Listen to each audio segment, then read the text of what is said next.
It's been forever since then. Here we got another one of the 30th anniversary Transformers, which is Springer. He's been out for like, what, a year now? Something like that. So yeah, it looks awesome in the box. I never had the original toy. I remember seeing the original toy. He was one of the original triple changers, I believe. It was him. Shoot, I forgot his name. Was it Sandstorm, which also came out under the same packaging, but I didn't buy him because he looked like crap. And well, Blitzwing's over here on the side where he's been sitting for the same amount of time. And then there was, what was that one gray one that came out first? There was like one or two.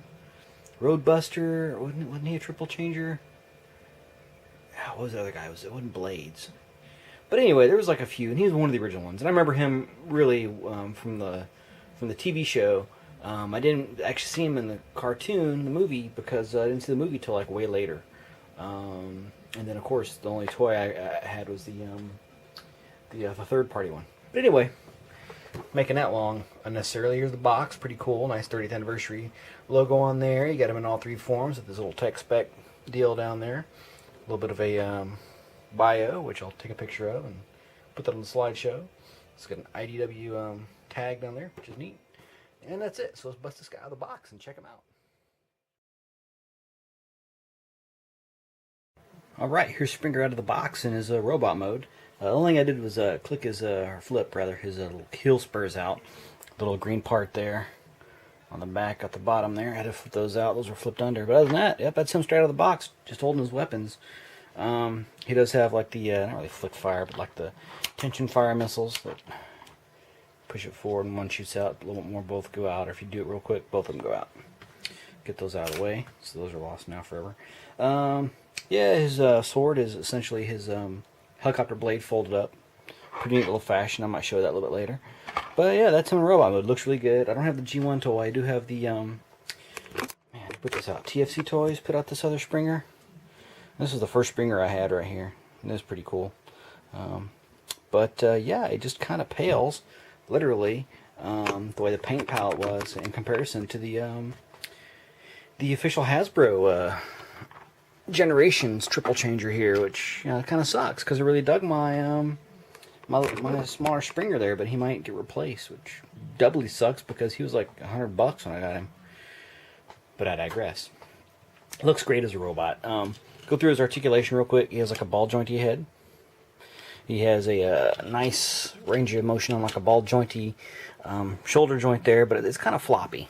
Now these are how they are for the official transformation, but I like putting them down like this, making them a little more compact. He does have a nice clicky elbow with a swivel. That's nice. His wrist does have a swivel in it, and that's about it. It will fold in. That's partly due to the transformation. He has a swivelly waist. He's got a nice thigh joint there, with the hip joint rather, and a swivel. And then the nice clicky knee. And then his foot kind of moves around all over the place. Yeah, that's about it. But he looks really good. I really like his colors. He's the main reason I ordered the set. What was it, like Blitzwing, him, and Sandstorm, and then Sandstorm I just took him back to the store because I was like, yeah, I don't want this guy. He looks like crap. Which I may have to check out a couple of videos and see if I really still feel that way. But in person, I didn't really care for the way he looked. But yeah, there he is in robot mode, and then let me play with him for a minute. We'll put him into, I think helicopter mode comes next in the official transformation, and we'll keep on trucking.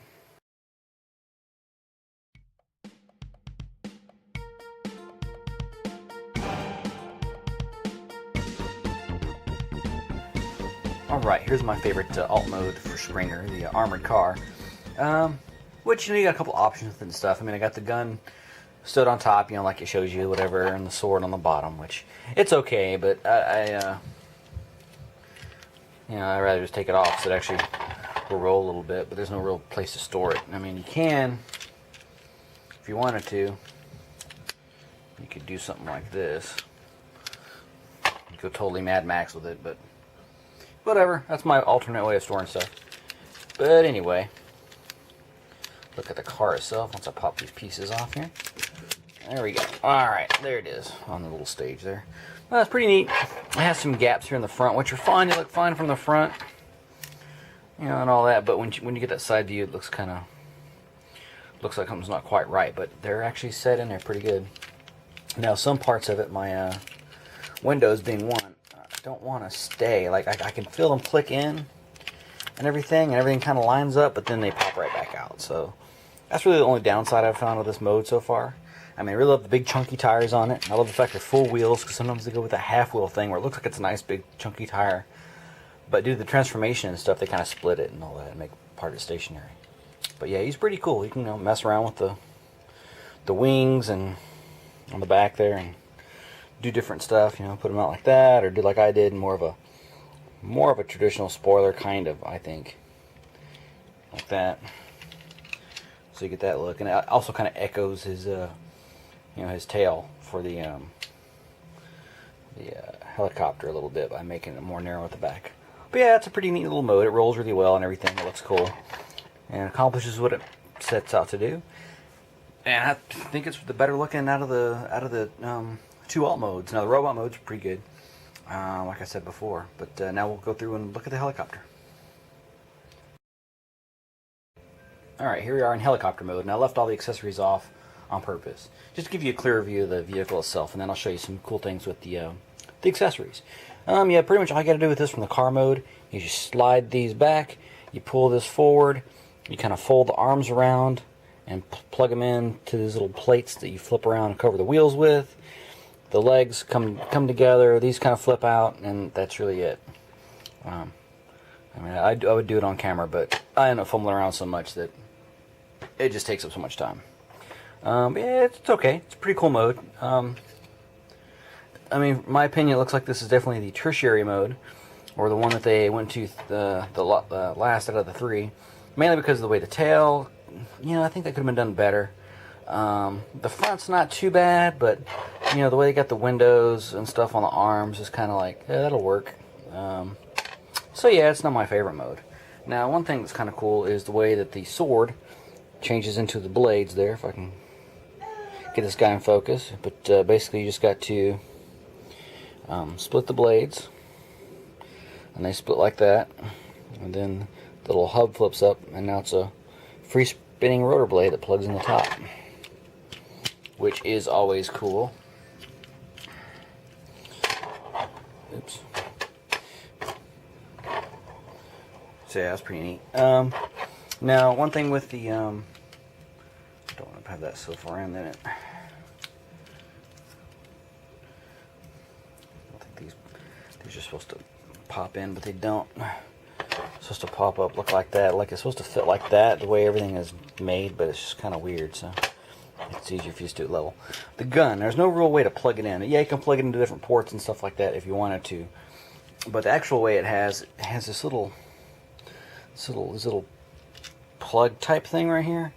And so when you fold in the landing gear, nose gear on the front, this little plug kind of like pops up in there, and that's it, like magic. I mean, it sits in there okay. I mean, it's alright. But it's just so laughably enormous. It'd have been nicer if they'd split it in two and had a couple of places, like on the legs, or on here, something like that, and had it to where the gun decombined, whatever, and actually was able to fit on there a little bit better. But that's okay. It works. Can't really complain. It looks good on him in robot mode. I wish the handle was a little more forward, get a little more butt on his rifle there. But all in all, not bad. My blades are a little warped, actually, looking at them now. But yeah, not bad. I mean, out of 3 modes, I give this one probably like a, I don't know, like a 7.0. I think it could have been a little bit better. I mean, the tail could have been better. The arms could have been better. The gun could have been better in this mode. So that's really a point apiece. So that's not bad out of 10. But yeah, we'll talk about this guy overall. Alright, let's give it a shot putting this guy into robot mode. First thing you do is take the accessories off, which includes folding the blade, which is just a simple matter of, well, I'll do it in reverse. You had to open the blades up initially and then fold the hub up. Well, you just do that in reverse. Making sure you fold it the right way, and it has like these little teeth that like lock together. Out of focus. And this guy, he's pretty simple actually. Starting at the feet, just fold these little flaps back like that. Fold it up behind the legs. Behind the legs, fold the feet. Well, pull the legs apart. Flip the feet down and out like that. Pull out your heel. Same thing on the other side. And the heel. And that's basically the legs. Now it does have a joint right there. Just got to make sure it snaps in place. And that's it for that. Next thing I'm going to do is the head, which once you unpeg the helicopter cockpit there, because it has a nice little peggy spot to plug into, you just fold down the chest, and then the arms, separate these right here, and they actually kind of tab in right there, right there. Alright, now then the arms is the only thing really left. You put this back up, fold that up on the back like so, and then the arms, just got to unpeg them from right here because they're pegged in right there.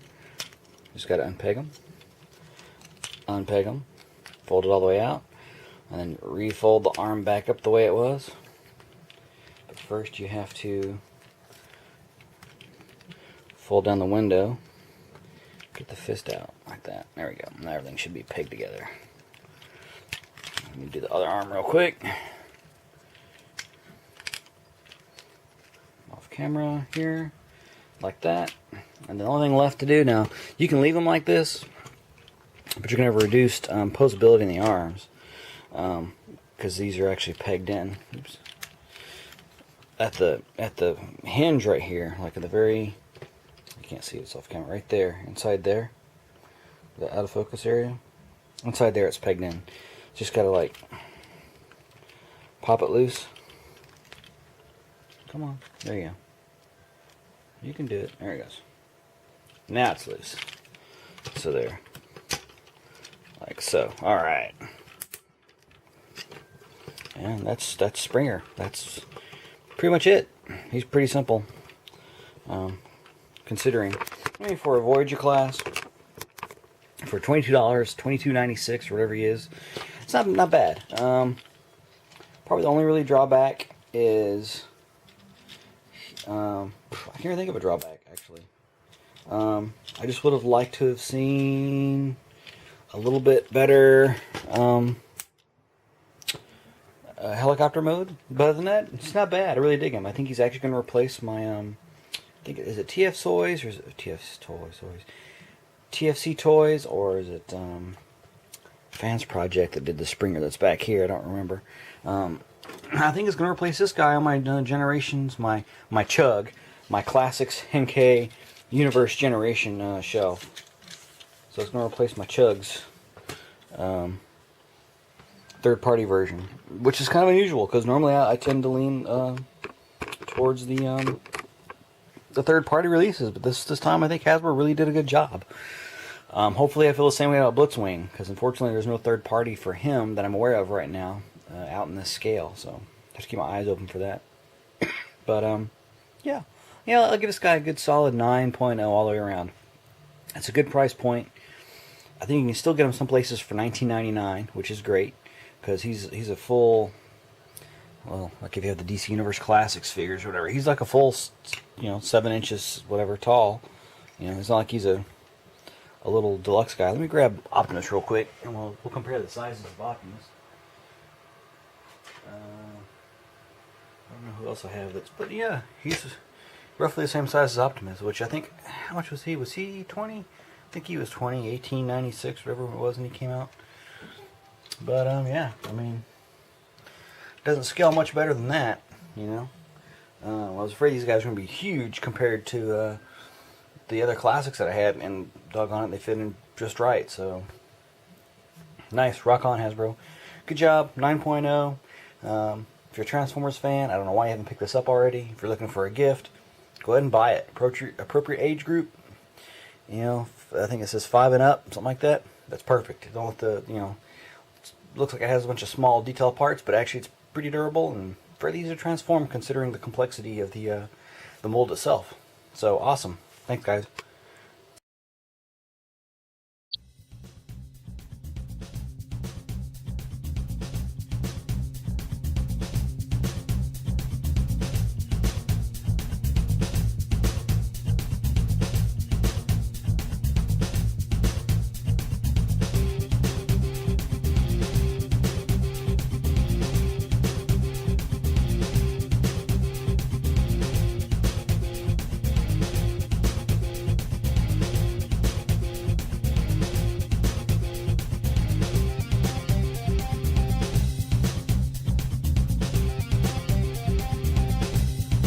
Now, Dad, blame it. I thought he meant something else when he said you were a triple changer. I thought it was something more, you know, intimate.